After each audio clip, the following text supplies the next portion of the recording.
What's up, everybody? Welcome to the PhD podcast. I'm Marcel, and my guest today is DJ Fresh. What's up, man? How's it going? It's pretty good, man. This is kind of surreal in PhD studios right now. A couple of times ago, the last time I was here, this looked terrible, but it looks incredible now.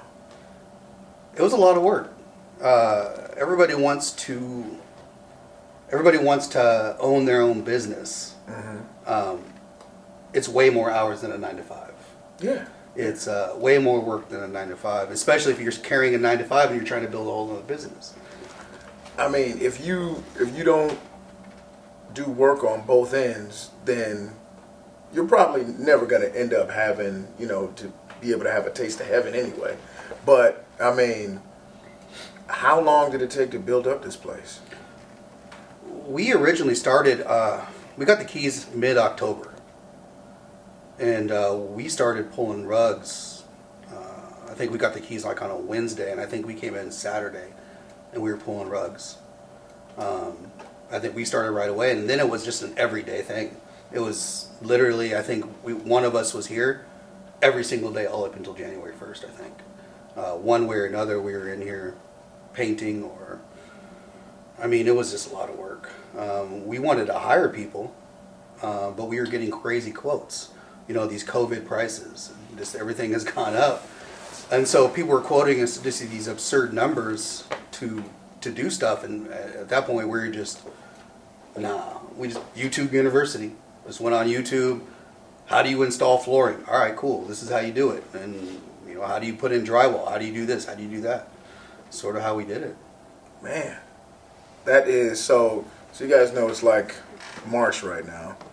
And from October to what? February? I think our January 9th, I think, right around there was our official day open. Yeah, the way that it looks now, this is insane. So the way, what you guys are looking at, the cameras that you're looking through, it's night and day from what this was before. What was this before? It was like a Cox cable depot, maintenance depot. They had like trucks here. These walls in here were yellow. It wasn't yellow, painted yellow. It was yellow, dirty yellow. Decayed yellow. Yes. Okay. Everything people decayed. Back in the day when people could smoke in houses and stuff. That's what it was. So what is the purpose of PhD Studios? Originally, when I set out, I set out to have my own studio. And it slowly blossomed into like a production house. That's what PhD stands for, Production House Development. I did not know that. I had no clue. Yeah. I thought y'all was trying to say we're smart or something. We have a combined IQ of like 80 or something like that. Gotcha. I don't know if is that high? No, I don't think so. It's low? It's terrible? I'm pretty sure there are geniuses that are 13 years old at Howard University that are much higher than that. But it's cool. You're already paying taxes, so it's all good. So that's what it stands for. And it slowly blossomed into to be able to put on full-scale productions here, shoot movies. We're going to have a wedding here in May. We had an NBA player there with Ubisoft. They were doing some video game content. Man, we have other people that want to put on podcasts here. It's ever evolving, and we don't know where it's going. We don't know, but it was really developed to put on productions, whatever it is. Events. Do you know how many production houses are in Arizona right now? No, I don't. There's a couple bigger studios. There's some niche studios that really cater to only cars, right? So they have the whole car set up. There's some that are really only catering to photography. But a lot of them don't have the warehouse space, or they don't have any sort of vibe to it. I think we're very unique that we created an atmosphere to allow a bunch of different things to happen. When we originally set out for this, we had a room upstairs that was going to be our podcast room. Just like a 12 by 12 area, two people can sit down and talk, and then it's kind of the back burner room. It's the stepchild room that we just like, all right, we haven't really done a whole lot with it because it was, several months of every day. And when we were done, we were just like, all right, we're done. And we just took a break. And so we were like, all right, let's try a podcast down here. And then we loved it. It looked great. It's a very unique feel to it where it's not just two people in a little tiny room talking. It gives a whole vibe to it. It's definitely some aesthetic appeal. As you guys can see behind me, there's this super dope, pink pool table that you'll probably see in a couple of music videos. How in the world did you guys go from not having any rugs to having a spot with dope lighting, and how did you get this pink pool table? One of our other partners, Steve, he had the pink pool table, and he already had it in storage. And when he said he had a pink pool table, we're like, "Yo, that's it. That's like the marquee. We started developing everything around pink for whatever reason. Pink is a dope color. I like it, and it provides like the color pink on the walls and things like that. It's just a very fun looking whole vibe to it. You know what I mean? Now you came into the game normally to, shoot models or shoot cars or shoot sunlight. What got you into shooting? I originally came into this as a sports photographer. Okay. I picked up the camera. What was it? Late February of 2020. All right. I wanted to go out and start shooting sports. I love sports. I'm a fanatic with football. Okay. I just, you know what I mean? So I was like, all right, cool. I'm going to shoot some sports. I live right down the street from a community college that has football. I was like, all right, I'm just going to go out there and shoot some football. And mind you, this is February of 2020. What happened in March of 2020? Oh, shoot. I think I was already sick, but... COVID. Yeah. And everything shut down. So I was just like, what am I going to do? I can't. There's no sports. Everything's done. So there's some people that were working then that didn't stop working were fashion models. People who wanted their picture taken, and that didn't stop. And so I would just find, whoever wanted a brand new photographer to take some photos of them, we would just go out and shoot. And that continued on for all through 2020 of just going out and just trying to master my craft and get better and better and better and better. So you ended up with models, not even, you weren't trying to shoot models. No, I just found it. Okay. And I was just trying to perfect my craft with the models, and then I ended up being pretty good at it. And they liked my work and they wanted to give me money to do it. So I was, all right, let's keep on keeping on. Oh, so you were doing this you were starting out doing it for the free ski for the most part, just putting in the blood, sweat, and tear equity. Yep. And I become obsessive. People who know me know I'm very particular. And I obsess about perfection. Do I think I'm perfect? Not even close. But one can strive for perfection, and if you fall a little short, you're still good. You know what I mean? Like I continually try to learn and try new things and try to perfect my craft, and it's still an ongoing process. What were some of the, because obviously you shooting and you have to have folks see your stuff online in order for people to know that you're doing good, getting better, or aren't so good. What were some of the hurdles that you had to battle putting your stuff out there as a beginning photographer? Being okay with criticism.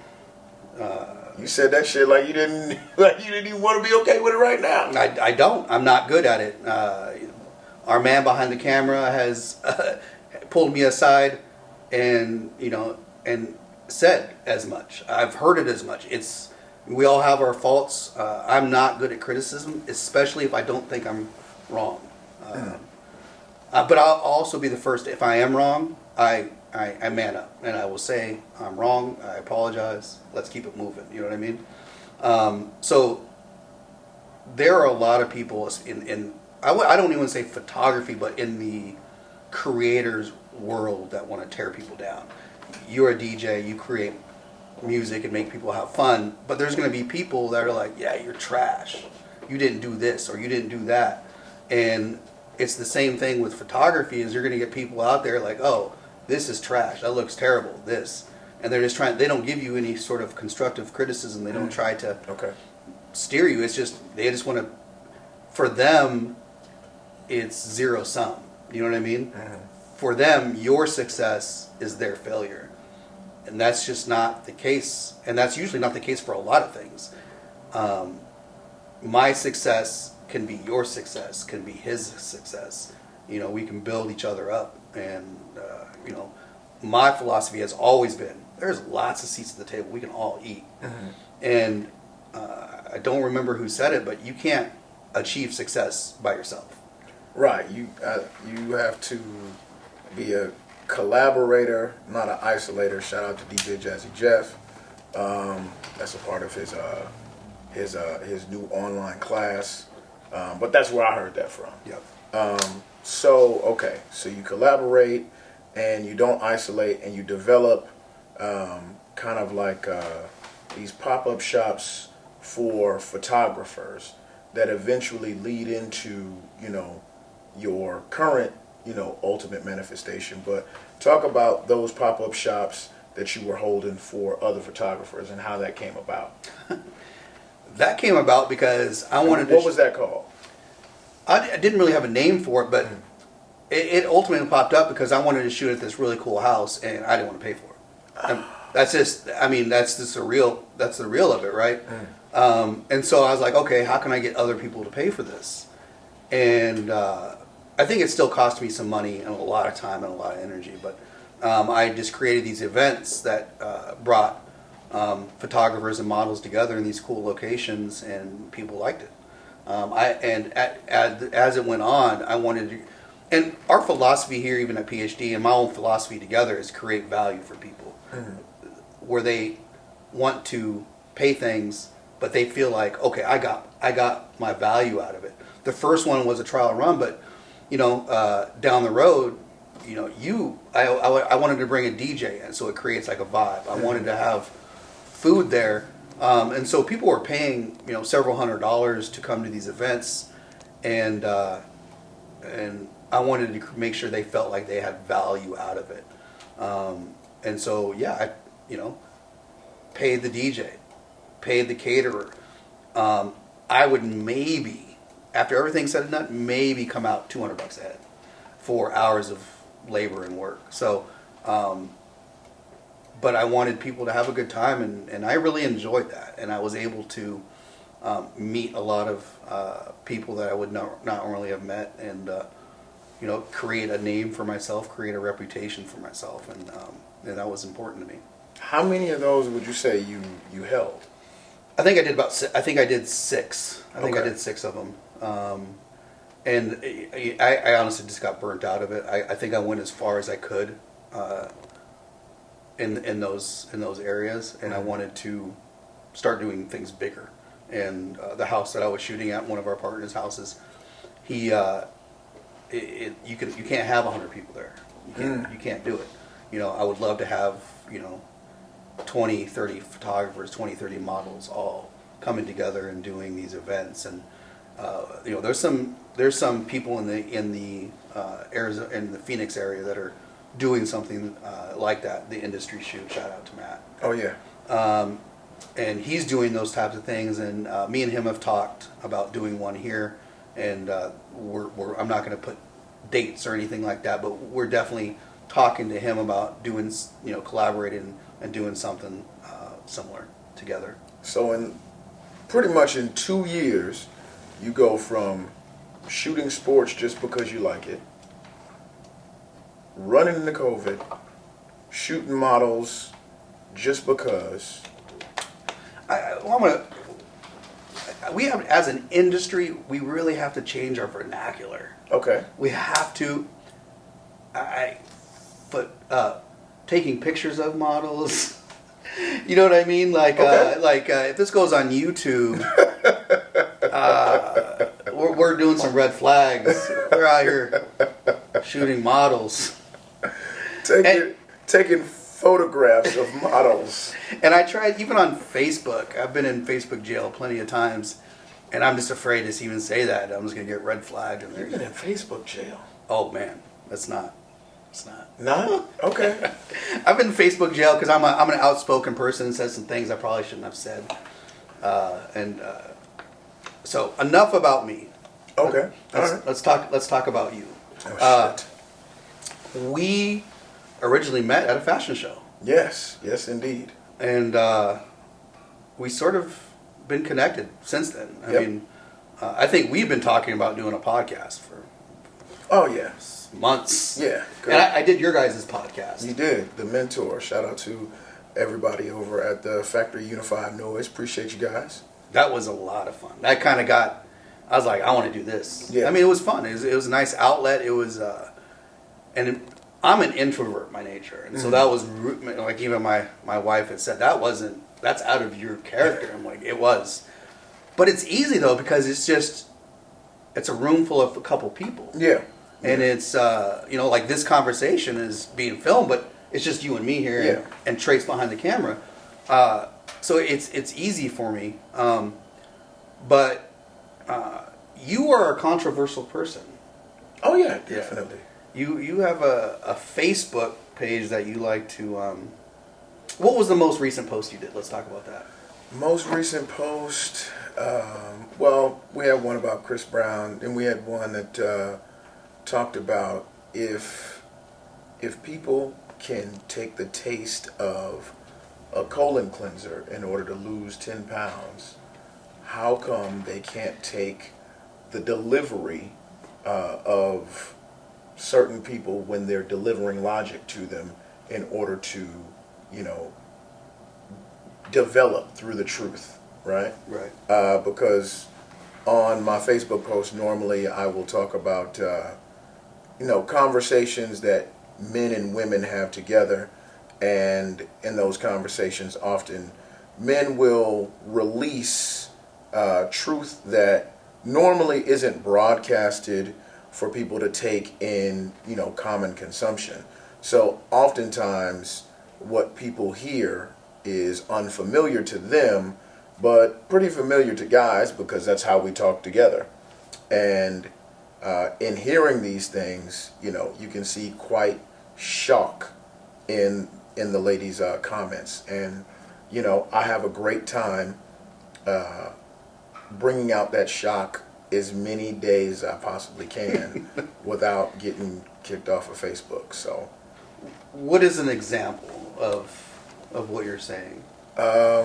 Well, besides the, consuming a colon cleanse, I often, bring up, folks that are in the manosphere and things that they talk about. Oftentimes I do talk about a theory that I have as far as, my community being able to get in a better position, and it calls for conservation of finances, but also consolidating of families. And in layman's terms, that means polygyny. And as you can probably guess, for most ladies, that is very unfamiliar and almost a curse word. And I understand, but at the same time, to me, it's just very logical mathematically. So they don't think so, but there's not much to be refuted. So pretty much that's a man having two significant others in the household. Or more, but in my daydreams, it's normally two. Yeah. What do you think the biggest pushback for women is? Not recognizing that it's only ego keeping them from prosperity. Do you think that women are if we have a highway of of normalcy, whatever that is for anybody, right? This is definitely an exit, right? That's going somewhere different. Say if we're going to Marriedville, like I'm married to, right? The women who are on that road who are maybe want to take an exit and explore that. Do you think there's more women starting to explore that? If so, why? Because gas is $6. That, and I think that we're developing as a community to realize it's best for you to have a complete family in a home for optimal development of children in order to create an even better community, right? So, not saying that you can't develop children without a complete family. It's just you want to be optimal, efficient, have less stress, and actually, have a lot more fun if you can by, having somebody help you out. Right. So, as far as folks leaning in that direction, I normally see it basically when finances are stressed, time is lower, or they just think about it logically and kind of get the ego out of the way. Because the main pushback is really ladies, they're territorial, which is very understandable because guys are too. And they get this subliminal feeling of, are you saying that I'm worth less? And the idea is absolutely not. The idea is there is, like an avalanche that's coming, and a bunch of single people will just get toppled by it. But if you have, a whole bunch of folks that are working in tandem to save themselves and, any children that they may have, you have a better shot. So that's basically what's going on. I saw a video earlier today where a semi-truck driver said that it takes him about $1,000 to fill up his entire truck. And the actual problem with that is it will drive up the cost of milk to like $9. Right. I mean, I doubt it'll be $9, but it's possible, right? And even though I don't consume, milk like that, for those that do, that'd be a big deal, Yeah. So, I think conserving and consolidation helps a lot of people. And actually, I saw an article earlier today that only proves my point. The only problem is it didn't go exactly how I planned.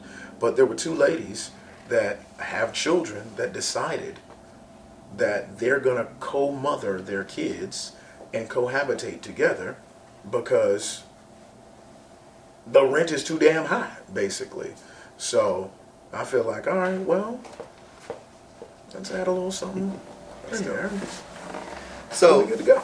I do have a question. When we talk about combining households, we always talk about the two women and the guy. Yep. What about two guys and the girl? Do you think that's... I mean, nobody ever talks about that, but that I'm sure women are like, okay. Yeah, ladies always bring that up, and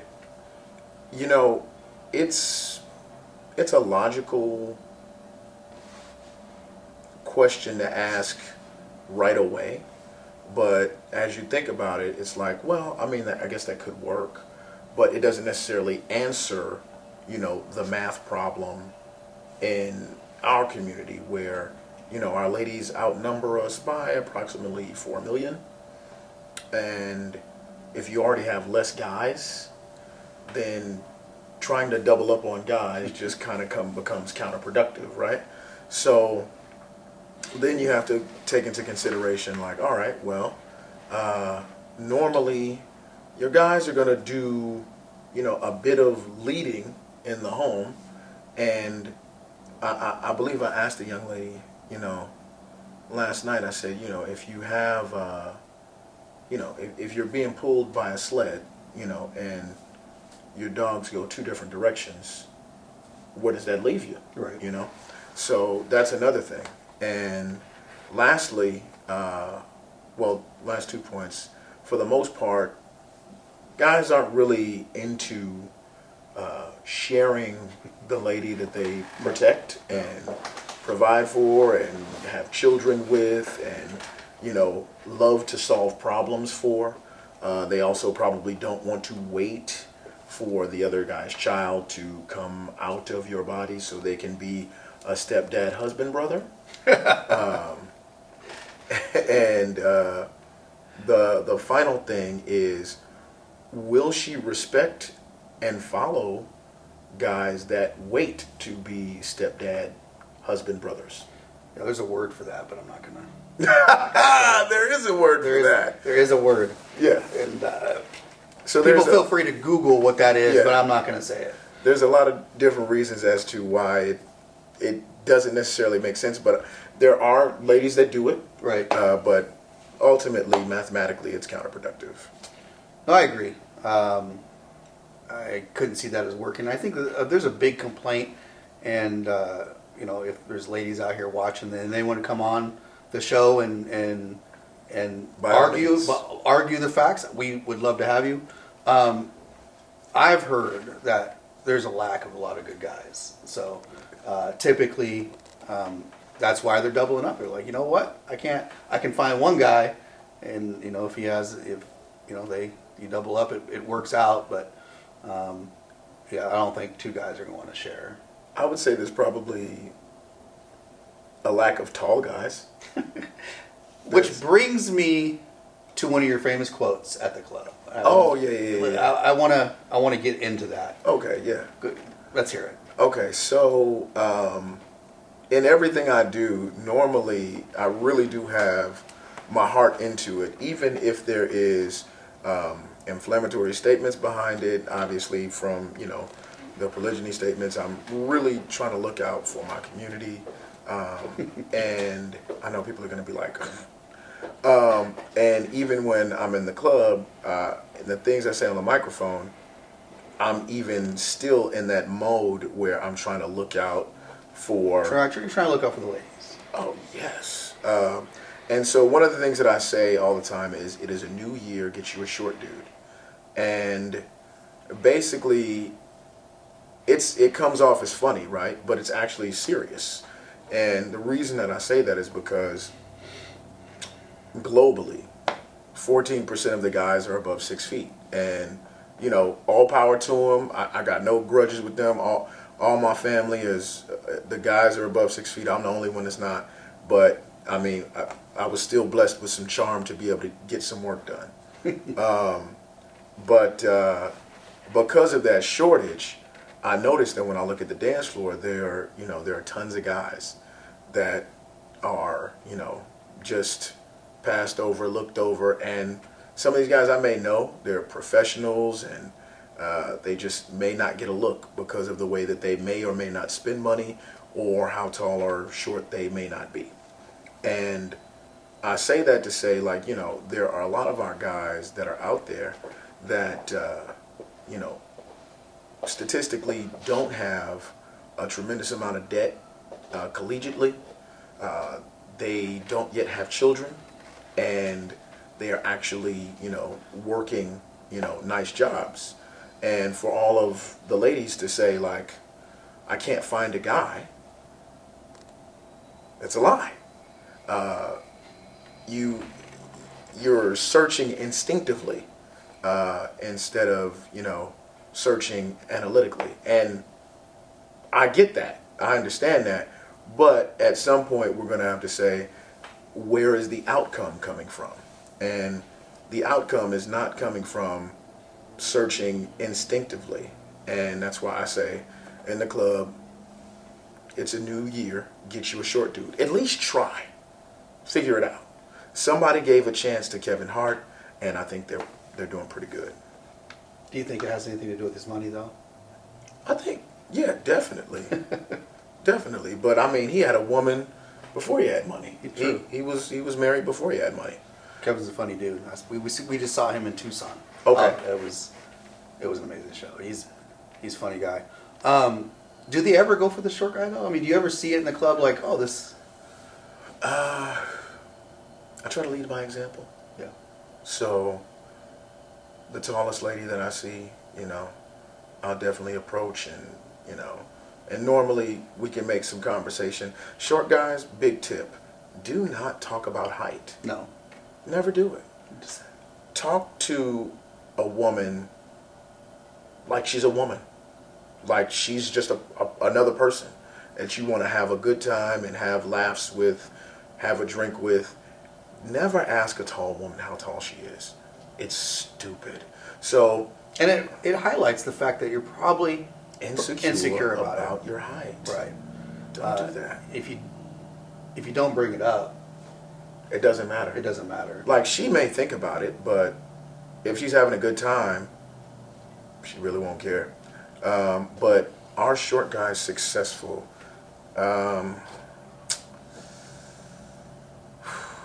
Just interject here. There was I was having a conversation with a model, also a family friend of ours, and she's 5'10", over 6, easily over 6 foot in big heels, right? And I asked her that question: do you have a problem dating? She's like, I don't have a problem dating shorter guys. She's like, I'm a tall girl, so yeah, most of the guys that I are going to talk to are going to be shorter guys. She says most of the issues lie in with the guy. The guy has a problem with it, and as a man who, my wife is probably my height in flats, definitely taller than me in heels. I never cared. In fact, when she walks into the club or when we go out, I'm like, yes, that's mine. You know what I mean? And I never brought up the height thing, and she didn't care. And my advice to the guys: stop worrying about it. Yeah, and don't think about it. And if the girls never date short guys, they absolutely do. It's usually the guy's issue. A lot of times it's a guy issue, and you need to get over that. Yeah, if you got value, you don't really need to worry about what you can't control. You take care of what you can control. If maybe if you are shorter, make sure you can possibly be more fit. Obviously, resources help, and from what I've gathered, ladies enjoy being around a guy that's got enough intellect to where they can be confident in him possibly leading her. So focus in those areas, and you probably have some better results. I know dating coach. I miss sometimes too, but that could help out. But as far as short guys being successful, I've seen it before, but in the space that I'm working in, it's usually it's a little superficial of a space. Yeah. So you would really have to be doing some good work in order to win. But it's definitely not impossible. You just need to be more of a confident guy. Yeah. One thing I've noticed, I was a single guy at one point. Really?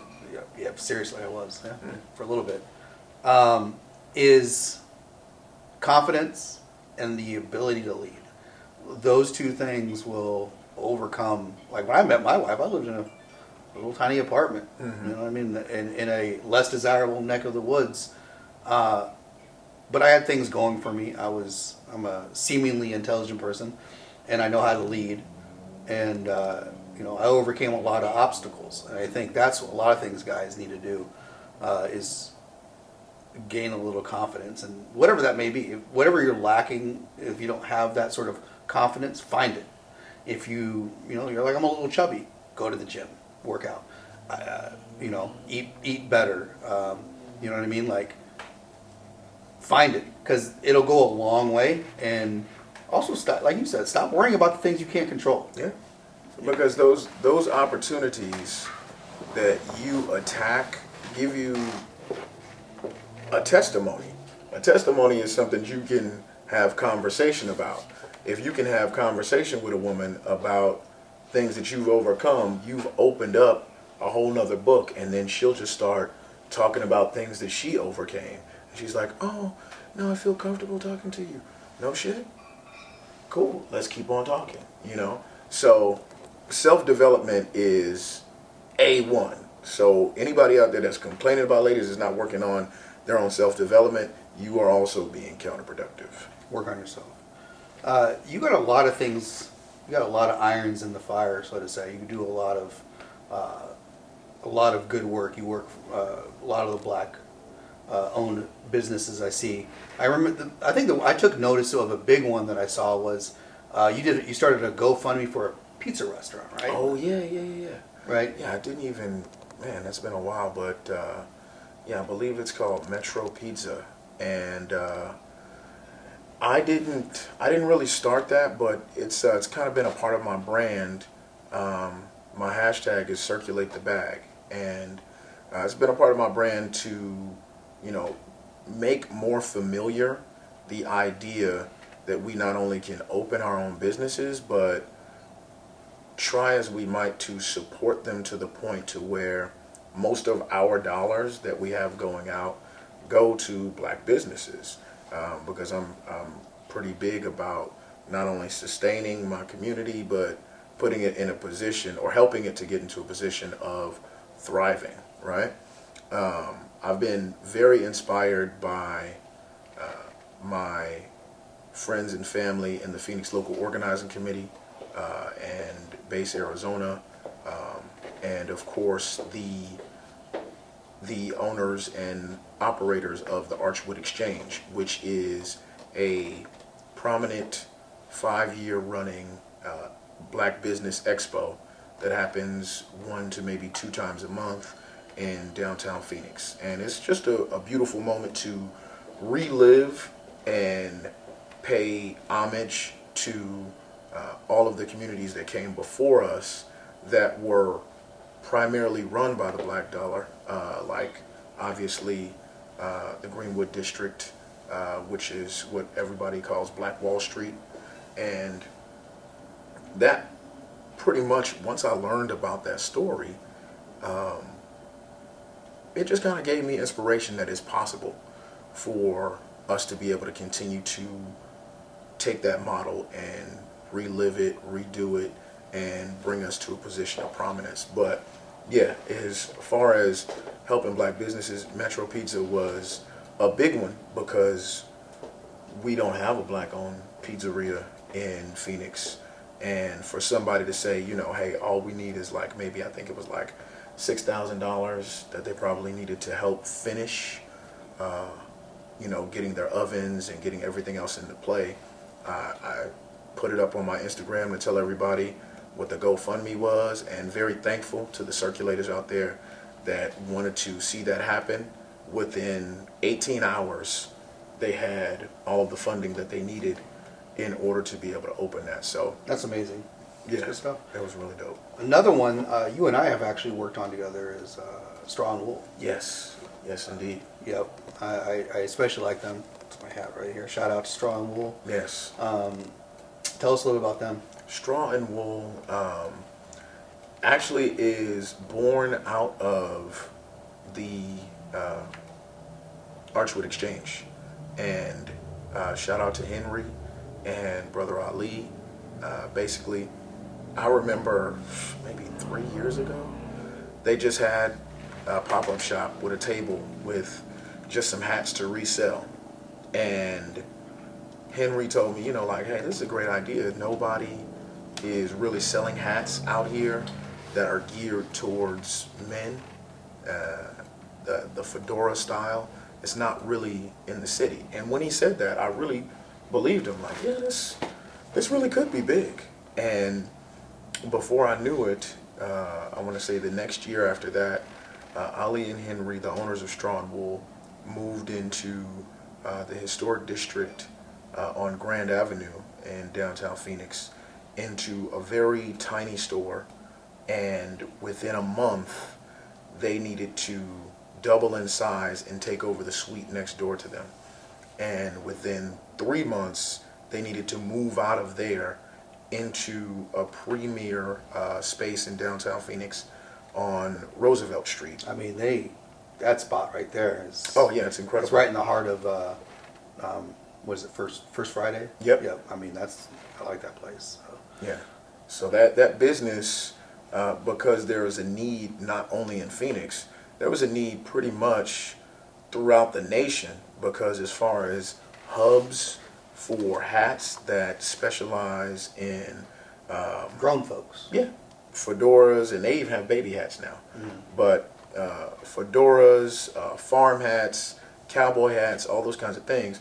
There are only a few hubs in the nation that people can really go to: Vegas, Atlanta, Chicago, Ohio, and now Phoenix. And they're all going to have different selections. So folks are going to be, ordering online, and that online business has ballooned into something that I think they always knew it would be, but I don't know if I even thought it would happen this fast.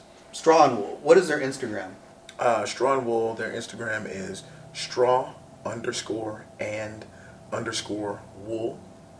You can, if you want to check them out and buy from them, and maybe you're not in Phoenix or can't get to the store, you can go to strawandwool.com.